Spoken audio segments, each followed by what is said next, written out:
Preparing to stream. Let me see what's going on. Hi, Jen. There's a local lady here. Howdy, Local, y'all. local Hi. Good I am afternoon. Good evening. to stream. Okay, let me see what's going on. Hi, Jen. Mute that. Let me close that. Okay, we are on YouTube Live now, but we're gonna wait a couple of minutes to just, I don't know, let some more folks hop on in. What time is it? Oh, 5:02. We'll give people 5 minutes. 5 minutes. Usually, I'm really much more generous. I'm all like, we'll give them 10 minutes, 15 minutes. All right, let me open up. As the facilitator, that often feels like an eternity because you're like, oh God, everybody's looking at me like, come on, let's go. I'm I here. know, I know, but I'm just like, you know, whoever can come, and people can hop on and they can go on YouTube Live and see what they missed. So that's like, so yay. Okay. Hi, Chanika. It's so good to Hi. see you. Good to see everyone. Yay. Your hair looks good. I don't Well, know. thanks. I think it looks good. I don't know. I haven't seen you in a long time, so. Yeah. I dyed it slightly red. Oh, I So, can tell that. I just see I oh, don't know, okay. shape of it or Oh, something. okay. Thanks. Welcome. So I guess let's just all introduce ourselves, while we're waiting, if anyone else comes. I'm going to start. My name's Priya. I am the founder of DIY Abled. And um, oh God, I remember the last time we did this cripping art meeting, but I kept thinking, I feel so guilty because I have all this stuff. I had just life things that were going on, so I couldn't do it. But then I was like, all right, I'm doing it in February. I don't care what happens. But anyway, I'm Priya. I am a brown skinned woman. I'm wearing glasses. I have dark brown hair. I'm wearing a black t-shirt with a white graphic of a tiger on it. And I don't know, whoever wants to go next can go next. Um, I'll go. My name is Katrina. My pronouns are she and her. I'm a light brown skinned female. I have filter lipstick on and I have my hair back in a loose ponytail. And I have a gray hoodie on that has a wolf on it that says Natomas Park in green letters. And my background is blurry. Okay, cool. And I guess we should, I don't know, maybe talk about the art we do. So I am a photographer from school. Like that's what I went to art school for, but I draw and I do digital art and I've just started working with clay, which I'm so excited about. I love doing that. And so Katrina, why don't you, you know, tell folks what you do?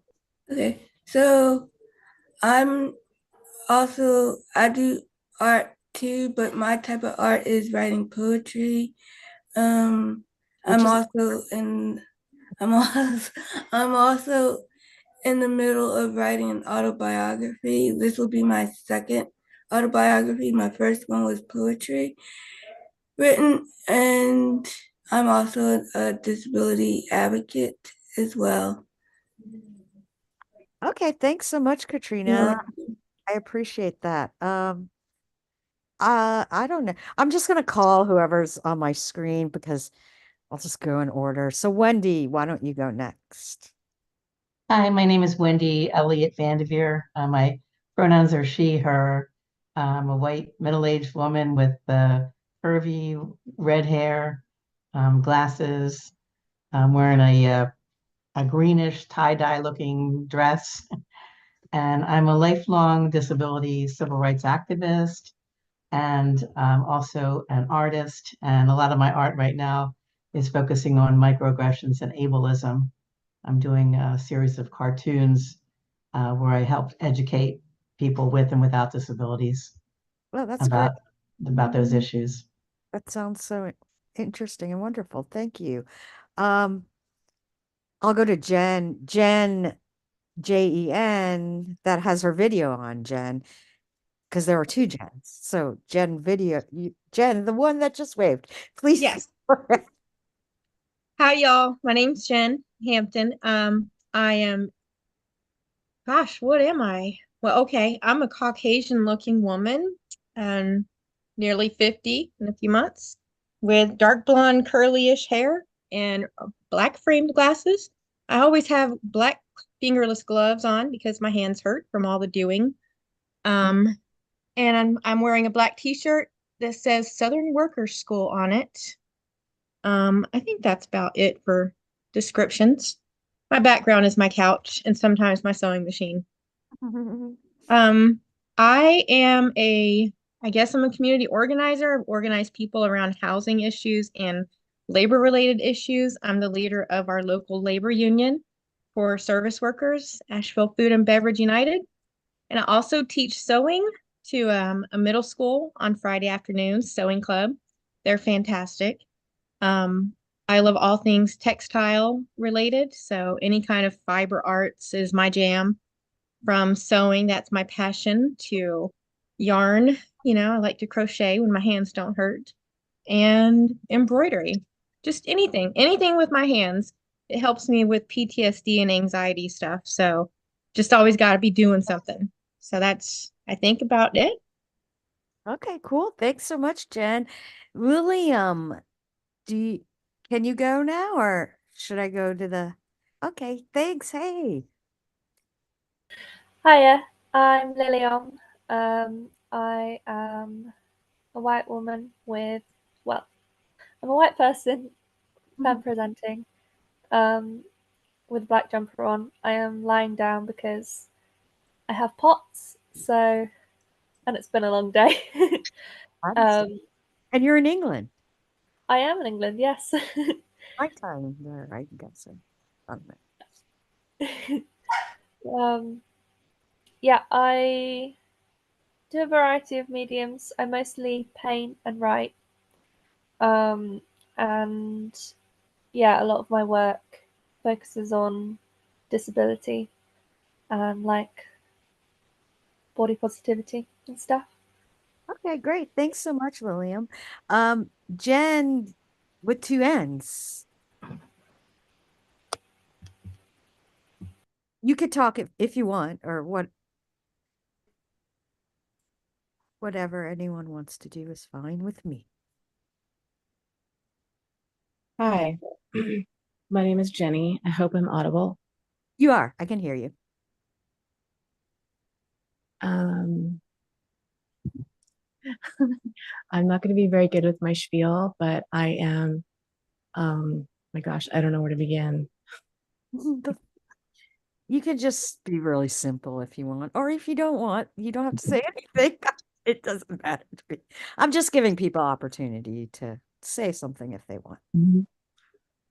I am a multi-hyphenate lady. I love energy and healing, and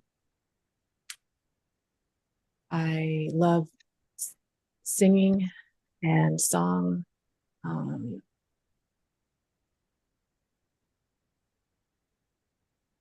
I love working with fabric and the seams, with garments, so garment seaming. Okay. And I could go into a lot of specifics. I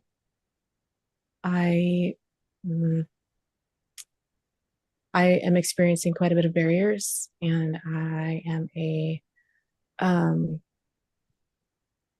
person with a disability, and a person who has quite a bit of diversity, making me up. I hope that's okay for now. Let me know. Great. Bye. That's great. Thanks, Jen. Shanika, go next.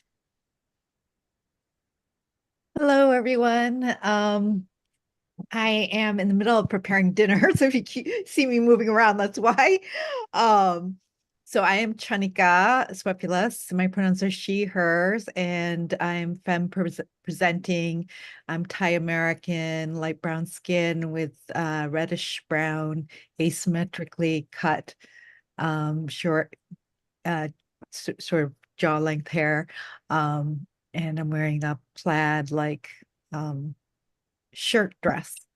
And my background is blurred, but I'm in my apartment. I am an interdisciplinary, a multidisciplinary artist. I center mad pride in my work and try to center disability justice in my advocacy work as well as mental health difference. I self-identify as someone who has invisible disability of bipolar. And so I describe my lived experience in my work, which takes a lot of different forms from drawing to sculpture, installation, video, and performative acts. What I have in the current zine is some collages I did when I was an artist residence in Asheville. Yeah, cool. Thanks, Chanika. Jessica Wallach. Hello, Jessica. It's been for ages. I was thinking about you this week, but okay. Hello, Jessica. I was thinking about you. We were just doing something with Nevada with anyway, long story, but it made me think of you. Let's see. I am Jessica Wallach and my artwork is I am a white pinkish woman with red glasses and a red shirt on today, or maroon, deep maroon shirt and a necklace that has a wheelchair on it with hands, filled with hands, or it's the access symbol, somebody going somewhere fast. And let's see, my artwork centers on people with disabilities. It centers on the body is good in that it works. It is always working hard. I use my artwork to spark conversations about ableism. And I'm really a multimedia artist these days. I use my camera to work with stencils, and then lately I've been animating.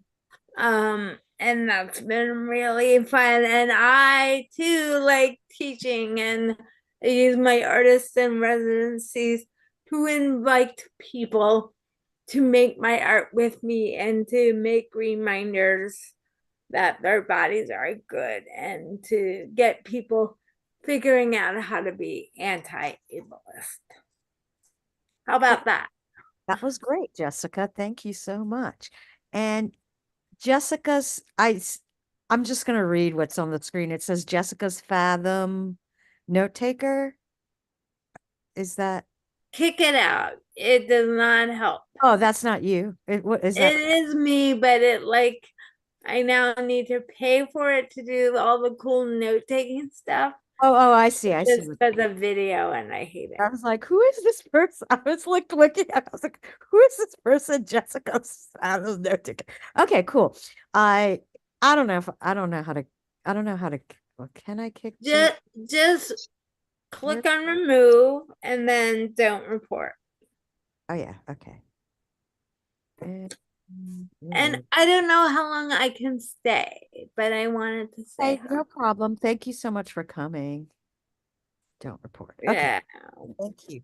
Okay, so I guess I don't know. Like I was talking to two other disabled artists who couldn't make it here today because they aren't here, but we were kind of talking about like the end of the year was like super medical for us. We were having to go to the doctors a lot.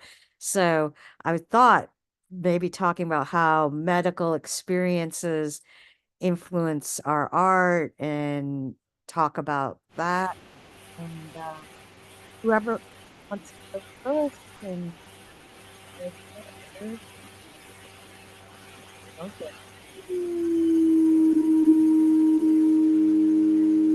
I mean, I could talk about this forever because Well, I of was gonna call on you, Lillian, because I was like, I know this is something because you write me and tell me things. So I thought that was yeah. Well, I have long COVID, um, and the care for long COVID is pretty non-existent. Um, it's similar with the care for ME, which is myalgic encephalitis, I think. Mhm. It's a long name. I could be getting it wrong. Um, but yeah, the care kind of just consists of self-management and like pacing. And so it's so frustrating because so recently I got given some beta blockers because I have POTS, and that means your heart rate really shoots up when you either sit or stand. And it meant that I could barely sit up at all. But when I'd ask for medication, they'd be like, "Oh, you're so focused on it. Are you thinking it's going to cure you?" And it's like, just because you know there is no cure for long COVID, I'm not looking for a cure. Um, it's just like basic medical care, and I now have the beta blockers, and it's made such a difference. But yeah, I guess a lot of my work is around community care and yeah, just kind of trying to um sorry, the word's gone. like we're so dismissed that just validating people's need for care and mobility aids and stuff. yeah. So that's interesting. So as far as your art is concerned, how does that do you write about that a lot or is that Yeah, I'm trying to write an article about it, and it comes up a lot in advocacy. um I also am writing a novel where I want to show community care and disabled people building each other networks and support. yeah, because I mean I was talking about the medical part, but it's all interconnected, right? So Yeah. community care, it's like when the medical world can't help you, the community and Mm. disabled people are very, I think, very aware of their need for community as opposed to maybe other marginalized people. I don't know. I just see that. But I do know disabled people, we really depend on community. Mm. Thank you so much for that, William. Is anything else? I'm going to mute you, William, because there's some weird feedbacky thing come in. So I just muted you. Okay.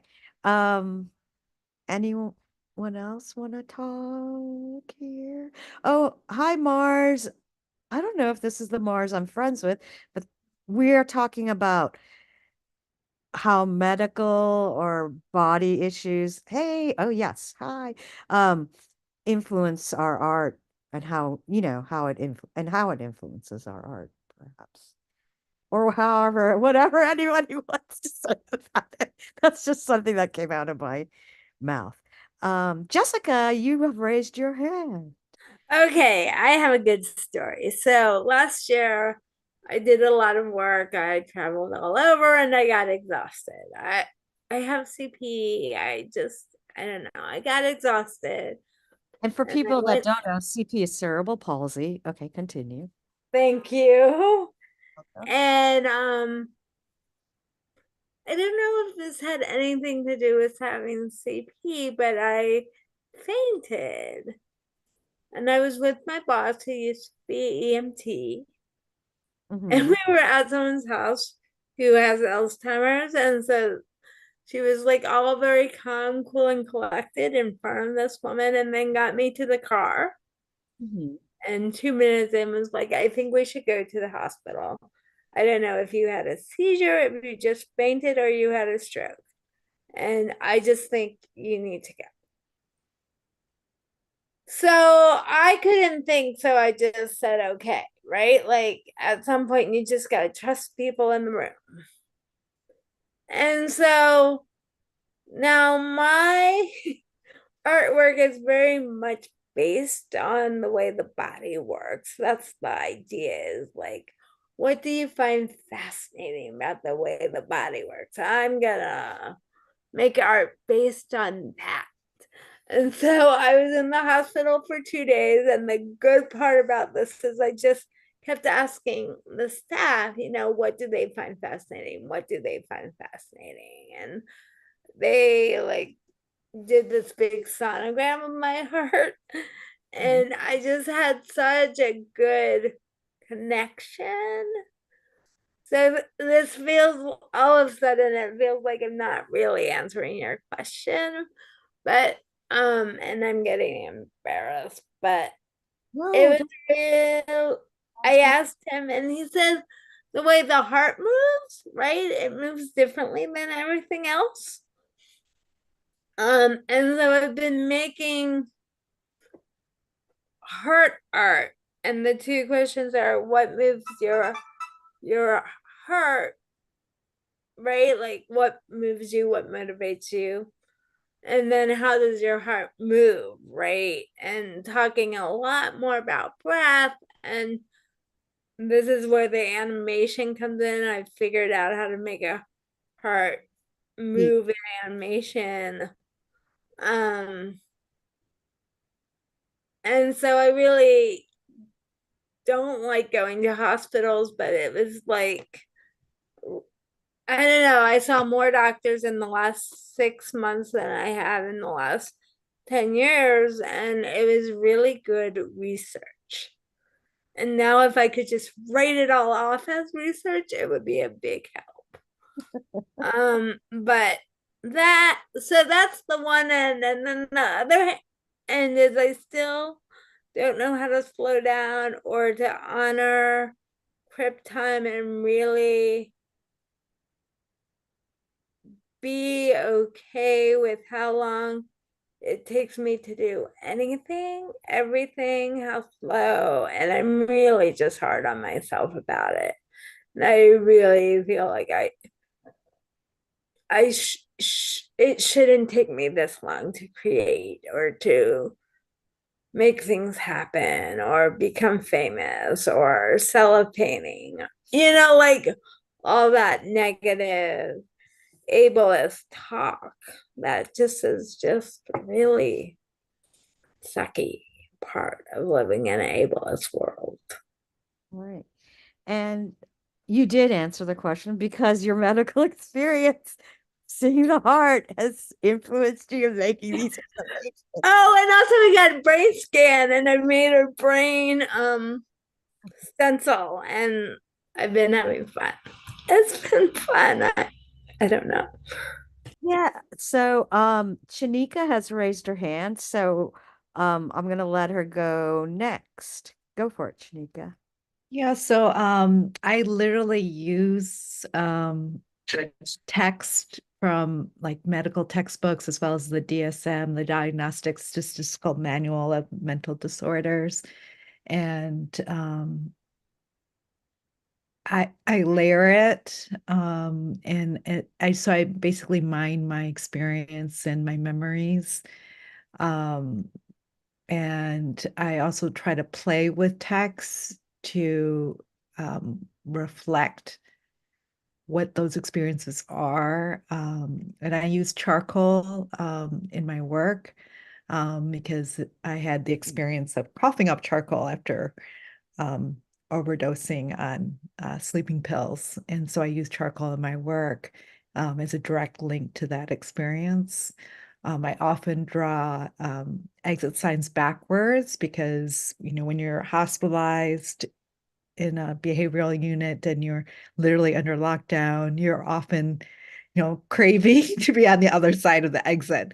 So that's why I draw it backwards. And I try to reflect on the tension and the contradictions of seeking medical care, but it's, the care is a treatment and it's medical and it's very much in the framework, the Western framework. So it's not necessarily the ideal choice. Like I choose to take medication, but I, would like to find alternative methods as well. But I, sort of have to use the system, like use my diagnostic um evaluation in order to receive care, and in terms of being able to access my health insurance for that care. I'm fortunate to have health insurance.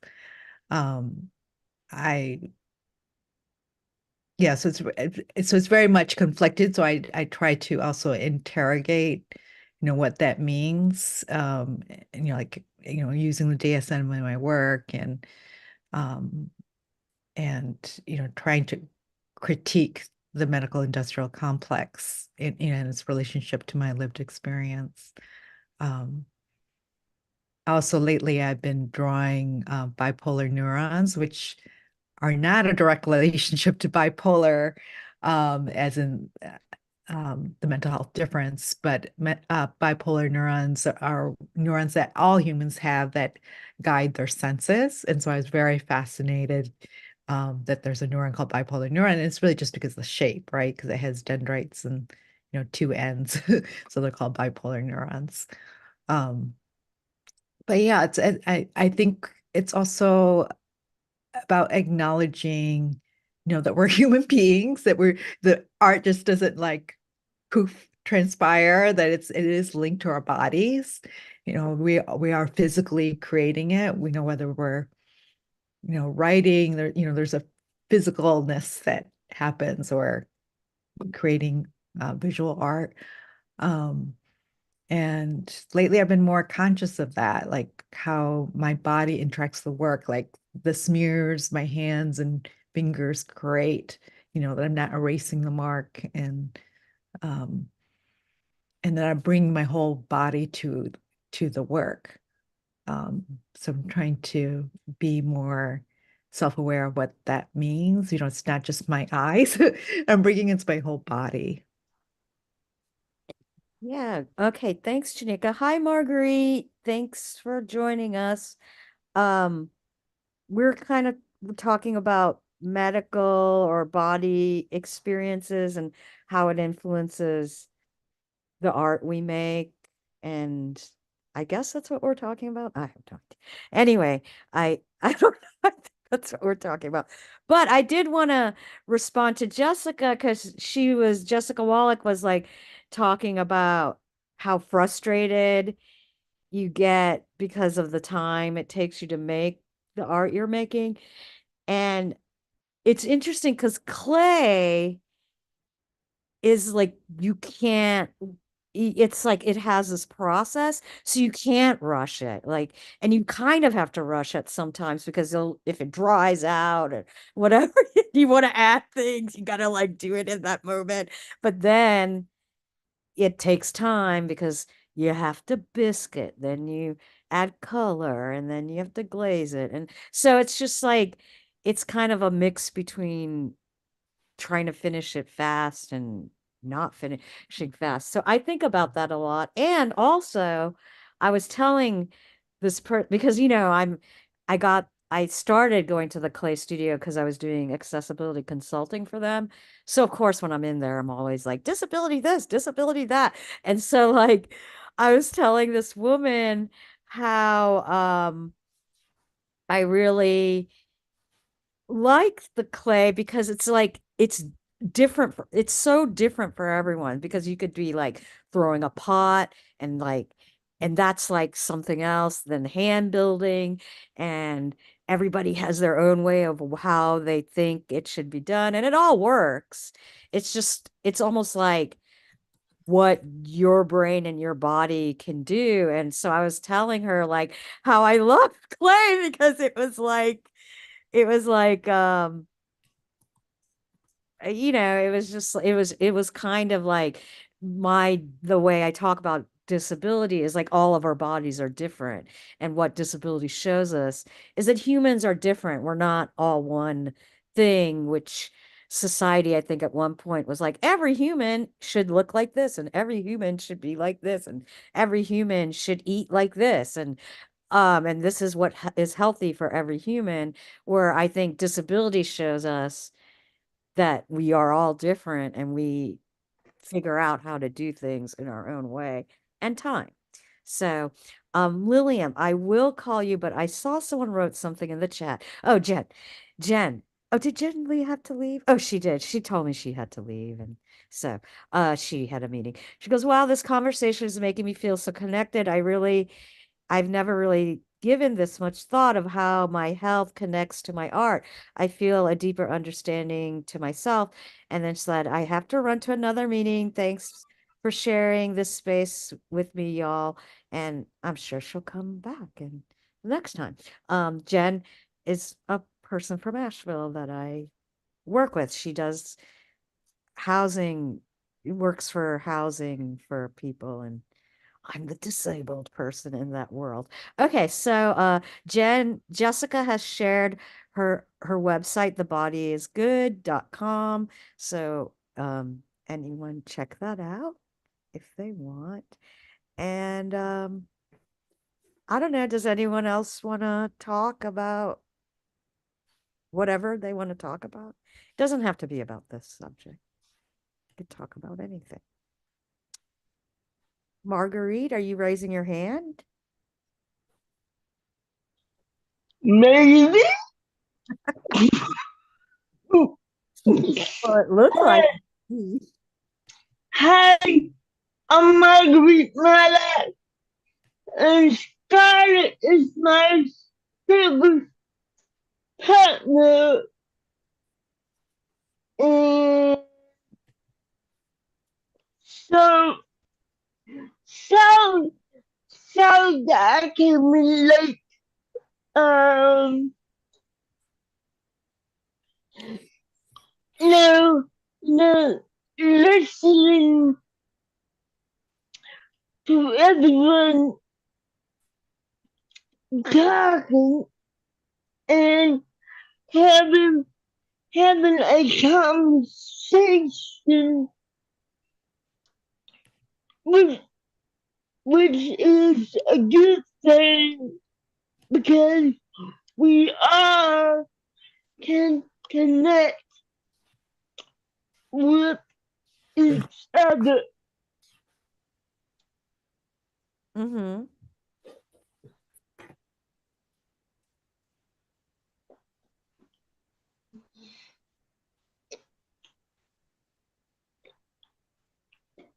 And if there is any other questions that was asked before I came on. Question, what do you mean? Were there any questions? No, there wasn't.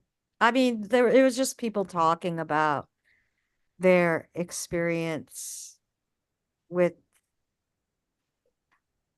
with with medical and body issues in concerning their art. So Okay, thank you.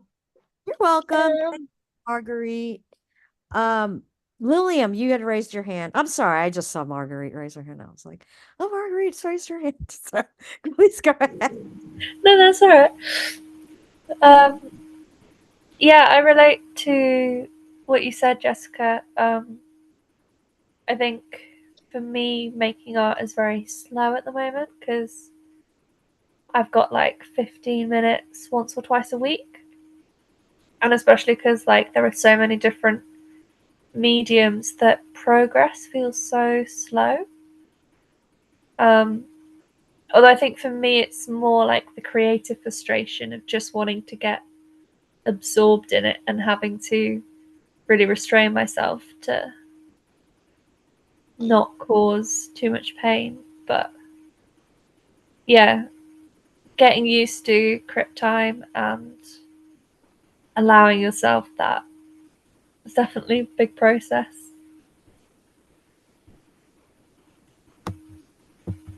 Yeah, I was just gonna say time, like time. I, I had a spinal cord injury, so I had pain from nerve damage, and my pain is so bad, so I only have a certain amount of hours I can do things. And like Jessica, I pile a bunch of stuff on myself. I'm like, I gotta do this, and I gotta do this, and I gotta do this. So I'm like frantically trying to fit everything in, and it, and yeah, it's frustrating. I get pissed off. I'm like, rrr, rrr. And then, I get really angry. And but then I kind of explain, like, even to Robert, my partner, I'm like, I only have this many hours of the day to do things. So I cannot do that or that right now.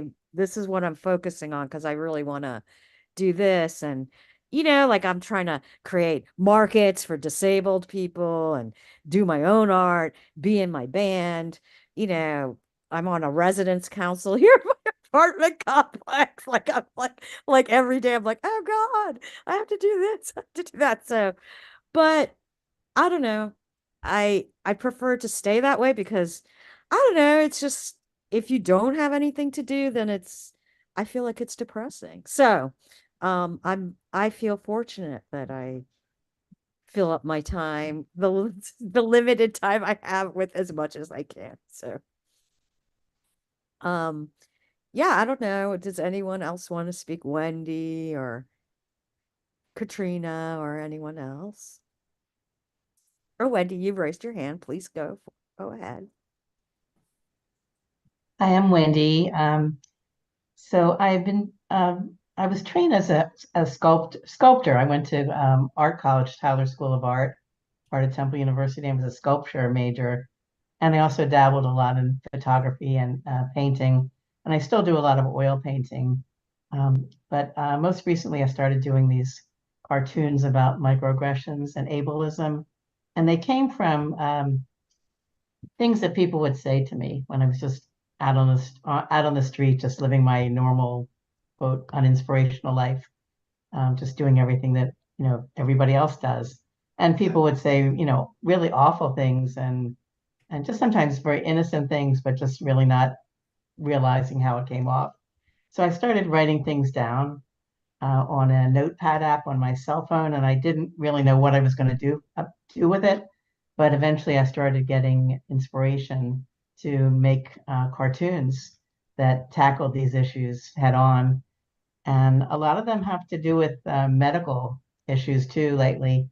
And I would think about some of my experiences accessing medical care and how so many things are inaccessible. The exam tables. I use a wheelchair too. I was born with spina bifida, and it's impossible. The older I get, getting myself up on an exam table or being weighed in a doctor's office, and just all these inequities. When I try to access medical care, and also the way they treat you when I'm asking a question of my doctor, for example, when I'm going for an appointment, I'm asking the question, but they're making more eye contact with my husband, who's with me for the appointment. And these things just infuriate me. So I started doing all these cartoons, and then this week I did a presentation about my art on ableism and microaggressions, and then I did a hands-on art making workshop, and I did it with medical school students from a university where I live in Philadelphia. And it was really, really well received. And they drew their own cartoons about their experiences with ableism.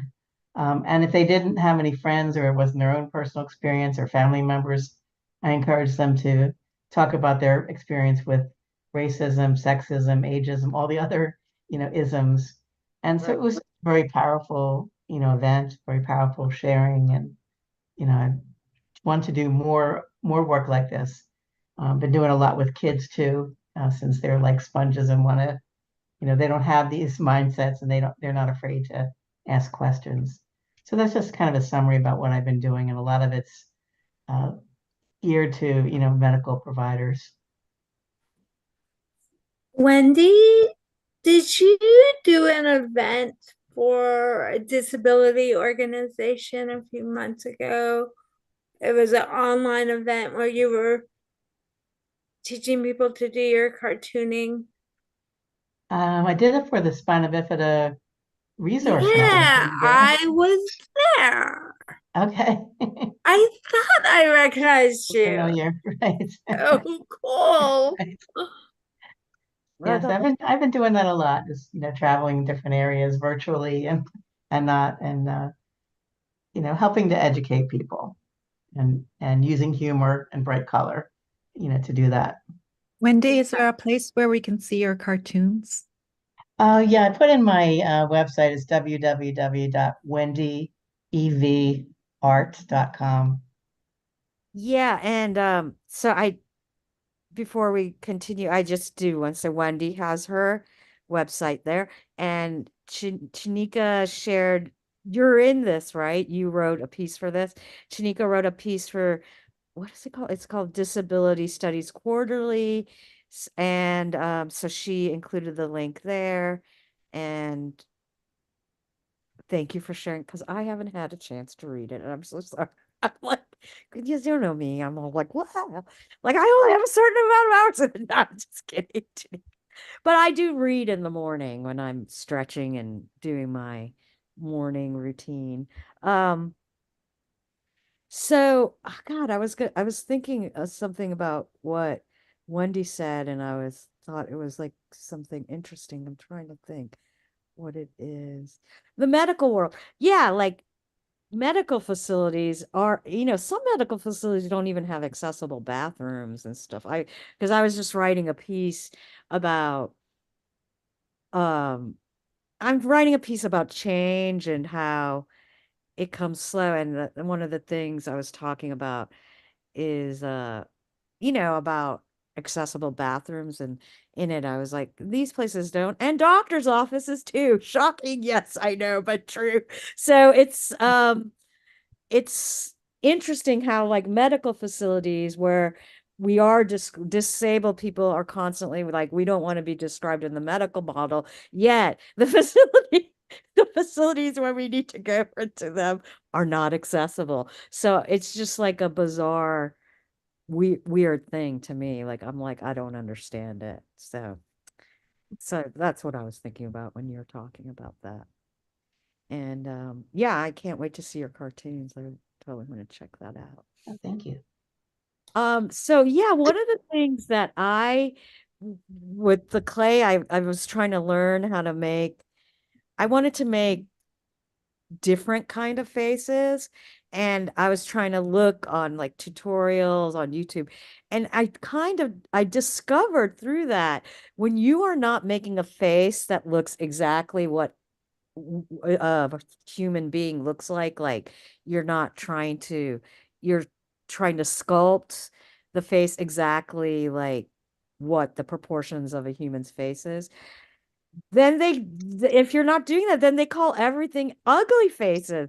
And I was like I don't want to make an ugly face, I just want to make a different. And so then I started realizing like, oh, this is the art term for faces that aren't, what in our minds a human should look like.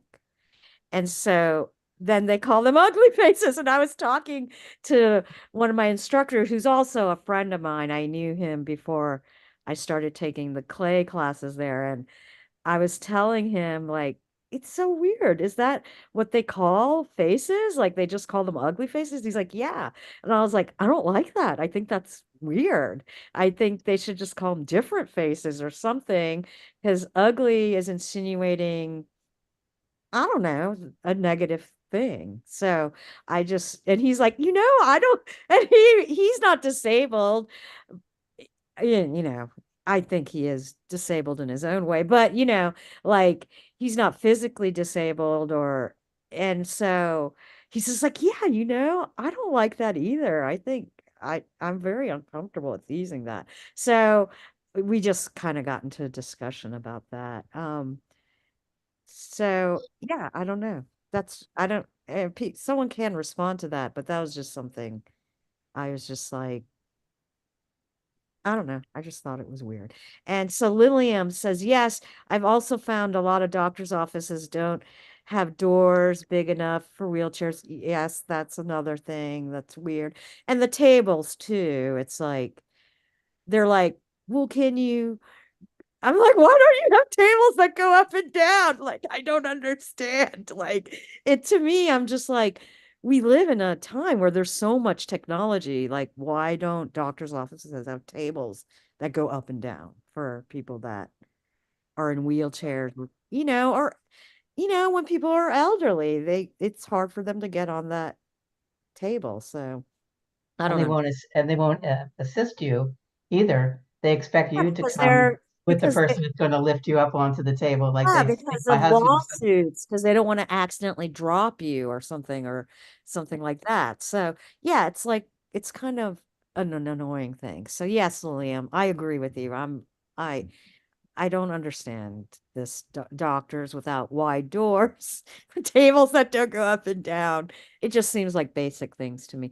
I don't even go get a mammogram because like the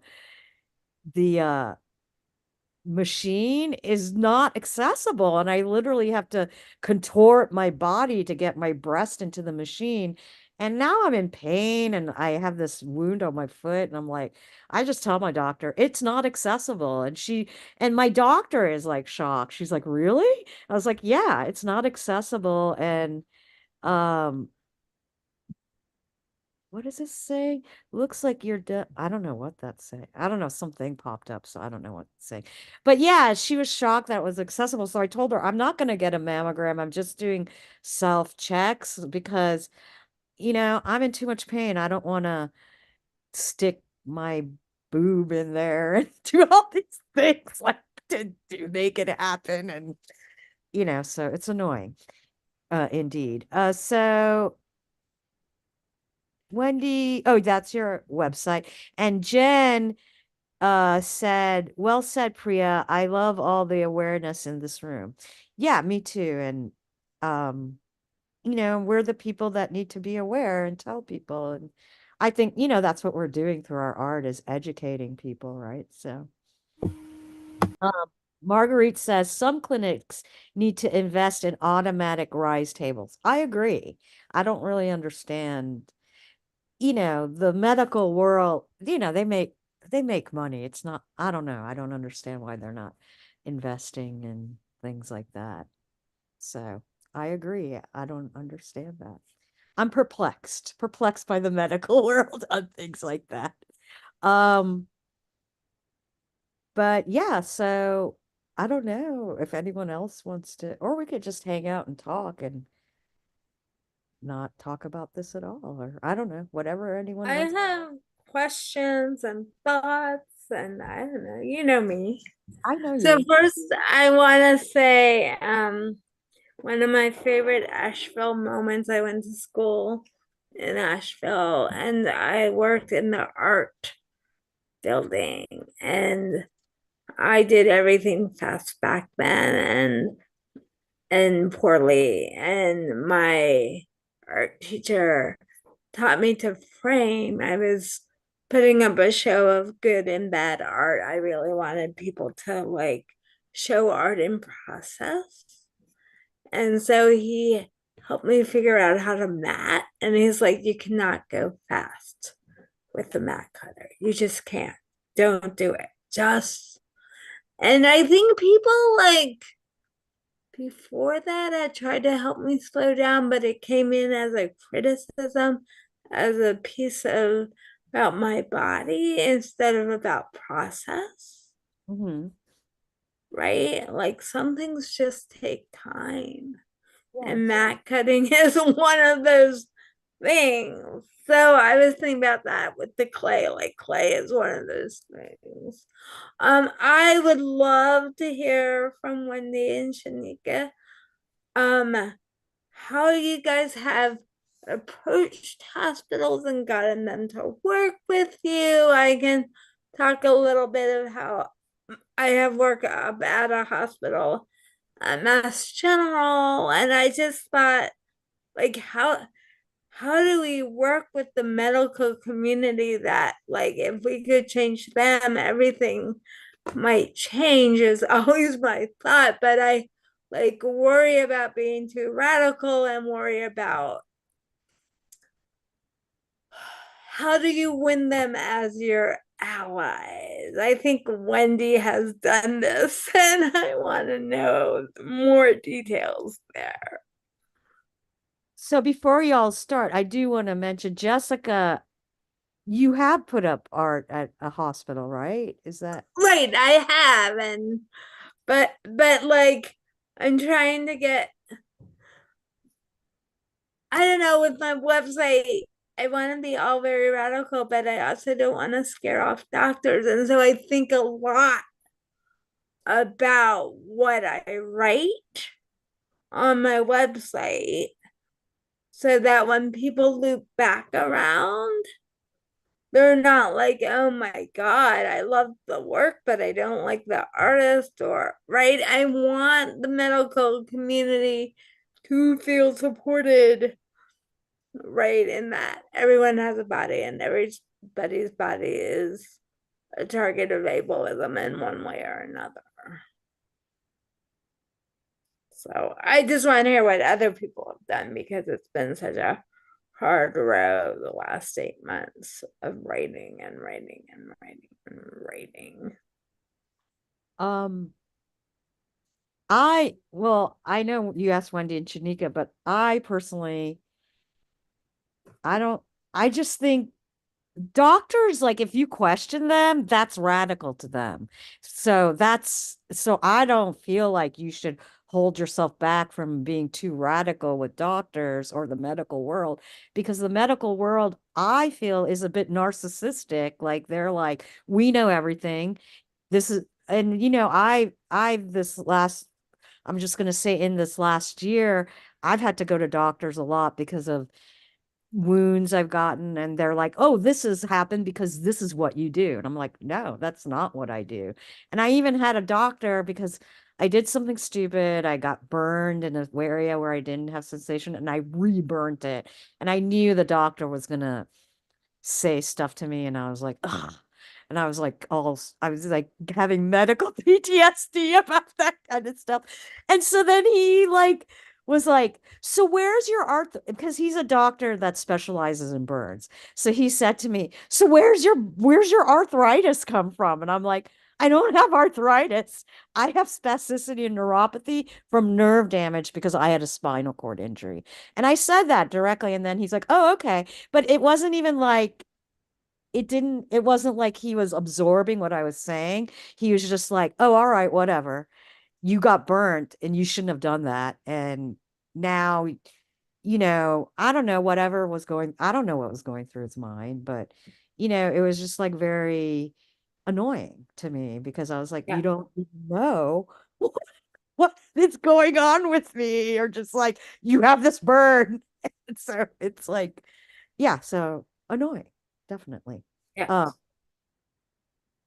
Uh, um, Wendy or Chanika, please go ahead.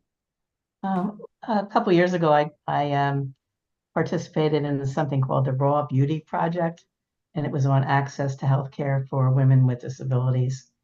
And they wanted people to do portraits of women who were denied access to healthcare because of their disabilities. So I did a portrait of a woman who was a soldier, a veteran, and she has a lot of invisible or hidden disabilities, and she was refused to get proper medication to manage her pain. So I did a portrait for that project. But mostly right now, I've been doing a lot of speaking. I've been on a couple of panels at medical schools in the Philadelphia area where I live. And then this was the first art workshop that I did with the medical students. But I feel like we have to start with them, when they're being trained, because, they just really don't understand disability, Ooh. social versus a medical model of disability and how they treat us. So it's very frustrating, but I like to do these educational things, awareness programs for them and weave my art into it. I like that. Thanks. And more medical programs are joining with art programs or including art in their program in a variety of ways, it sounds like, from what I know. So, this is Trinika. So there are some organizations that try to work in tandem with the survivor experience, psychiatric survivor experience, and clinicians and providers like IDA, IDHA, and I've done artist talks for them. And what I like about that space is the people that are attending are both survivors and people who want to provide care. And so I think that in itself is very radical, to share the space together. So they're, the providers are learning, and also they acknowledge, some of these clinicians and providers self-identify as having a mental health difference as well. So there's overlap. So it's not like a polarity. And for me, I do describe myself as a psychiatric survivor. So I haven't had good experiences. And so I translate those experiences into my art, and hopefully, when people see it, they can also critique what care means, or rather, what is the difference between treatment and care? Like your preferred care, like just having access to health insurance doesn't mean you're going to receive care. Like I always say, in New Jersey, only 40% of psychiatric providers accept health insurance, and only 5% are people of color. So just having access to a provider doesn't mean you're getting the care you want. And unfortunately, a lot of providers, they go through the process of a very formalized, formulaic way of interacting with people, and and you're seen as a patient rather than a human being. And so like I had to, my provider, my psychiatrist closed her practice, and I had to switch to another person.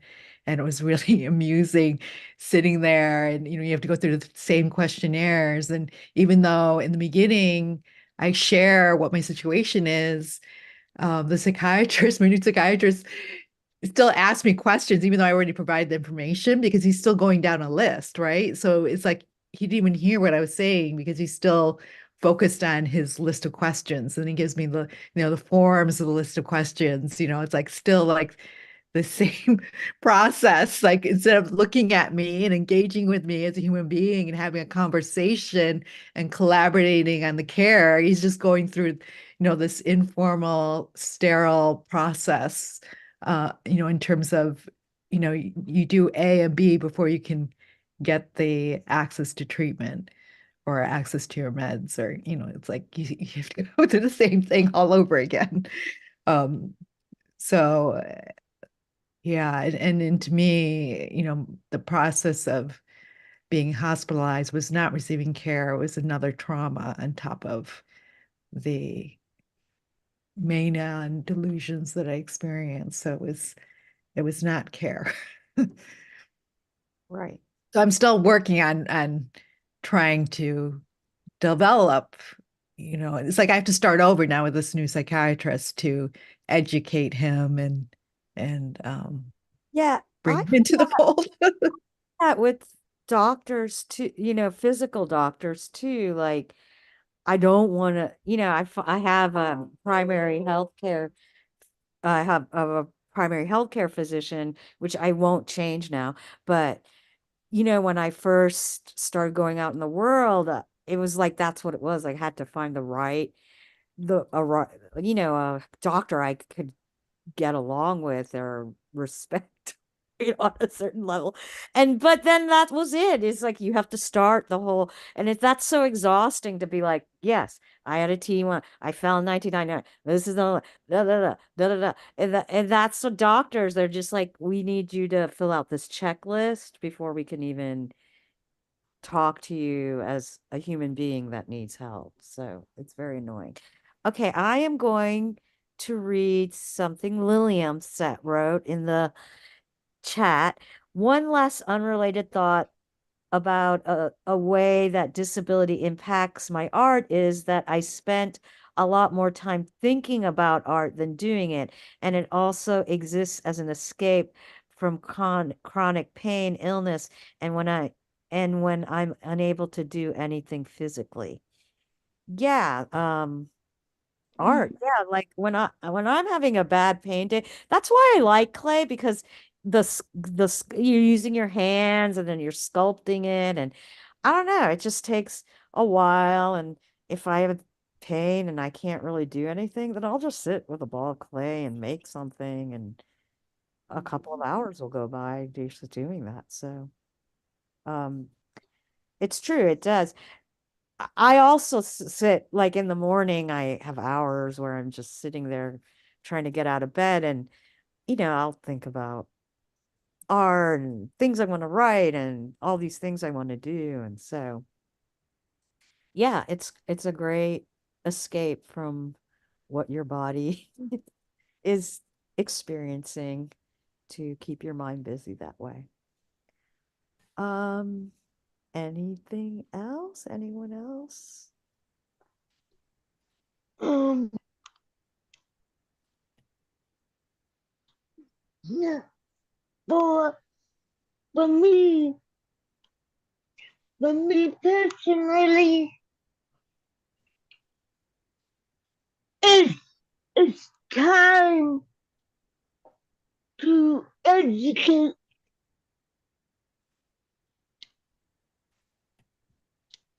everyone in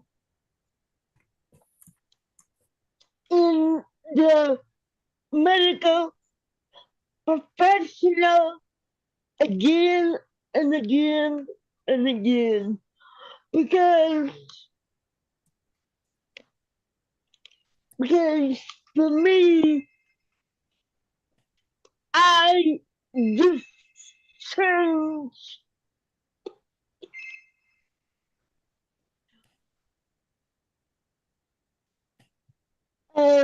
medical facility because because I need to take care of me,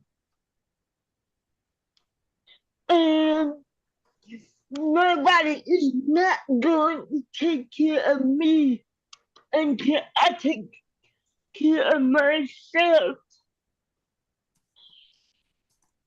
And sometimes, sometimes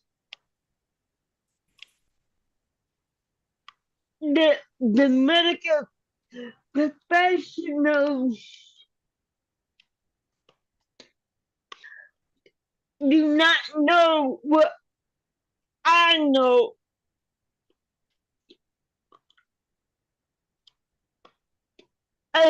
About my hip, Mhm. and sometimes trying to explain to them in a way that they can understand me, because I have cerebral palsy.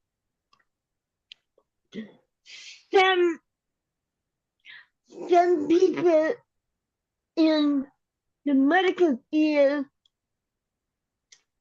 may not know what cerebral palsy is, they they may think I had stroke, but I have to explain to them that there are different types of cerebral palsy. And some of them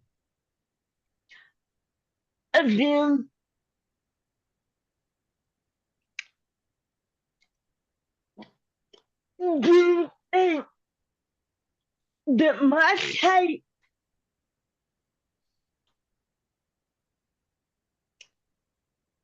is not the is been born with. I was not born cerebral palsy. It came after birth.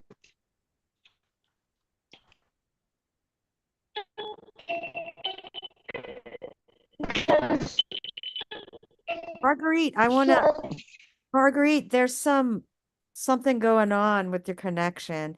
Um, you, what did you, I remember, I knew what the last thing you said, but now it slipped my mind because my mind is, um, what were you saying? I just forgot. Um, but I understand what you're saying. It's like, oh yeah, you were saying you weren't born with your cerebral palsy. It came after you were born.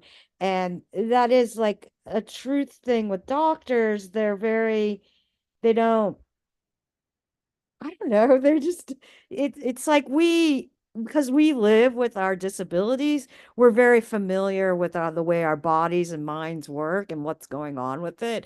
And I feel like doctors often see people that aren't that aware, like non-disabled people aren't as aware of their bodies and what's going on with it a lot of times. So I think when they get a patient like us, and I'm like when the doctor's like, "Where's your arthritis?" I was like, "I don't have arthritis. Why did you even think that?" Like, it's like I'm in a wheelchair. Like it was just like he never really even asked. He just knows I don't have sensation. So it's just like, why would you just not say, why don't you have sensation? Why are you in a wheelchair? Like, just ask instead of making this assumption of I don't know, it was just like weird. I, and then it was like, they did this weird thing. They also had this physical therapist come in and she introduced herself, but I just thought she was another nurse. And then like later she's like, "Oh, I'm a physical therapist. So maybe you need to start doing this and this to loosen your spasticity." And I was just thrown off. So I wasn't in my usual battle mode, but I was like thinking, "What? You're a physical therapist? Why didn't you just tell me that right at the beginning of the doctor's appointment?" Then she gave me a mirror. She goes, "Oh, you should check your skin." And I was like, "But I already came in here. I already told you I had these three different things going on in my body, and I knew it was happening." And I didn't have the mirror to look. It's like I touch my body just to see, I do this every day. I I was fortunate to go to a rehab hospital that were like, you got a spinal cord injury, you don't have sensation, so you should, touch your body and feel and to make sure you don't have any sores or things like that can get infected and later cause you problems. So I'm very very militant about doing things like that. So yeah, I just was like, why did she give me this? I just felt it was like she was like, "Oh, I have to do something. Here, let me give you this mirror so you can check your skin." And I was like, "All right." And she's like, "Here, but take it. But if you're not going to use it, bring it back." And I already told my partner, I was like, "Oh, I'm taking that mirror back next time I go there. I'm gonna like, here's your mirror. I don't want it. Give it to someone that can actually really use it." Because I do think there are people that have less ability than me that need to check their skin and that is a helpful thing for them, but it's just not something I need right now. So anyway, Jessica Wallach had to leave. But she said it was awesome. Um, and then Jen said other members of the medical and slash health care service system do the same with the corroboration. They are so bold. Yeah, I agree, Jen. So I think we've all agreed that we do need to see doctors, but they kind of suck. They suck. It's like a car. You have to have it sometimes, but they suck. And So we can get exhausted with having to educate everybody and teach everybody. We just yeah, want to yeah. just want to relax and Yeah. chill. Like I just want to come here and get some medical help and not really have to teach you about I'll fight with you. that. So yeah, We have to so work for it. We have to work for our care. work for it no matter how Without whether we even if we have health insurance, we still have to like explain to doctors like, hey, no, this is so yeah, it's Yeah, and do their job. yeah, and do their job, which I have is to draw. I have to learn to draw the line though, because that's doing their jobs too much. It yeah. thinks. Well, they think they're doing their job, but they're not really doing it. So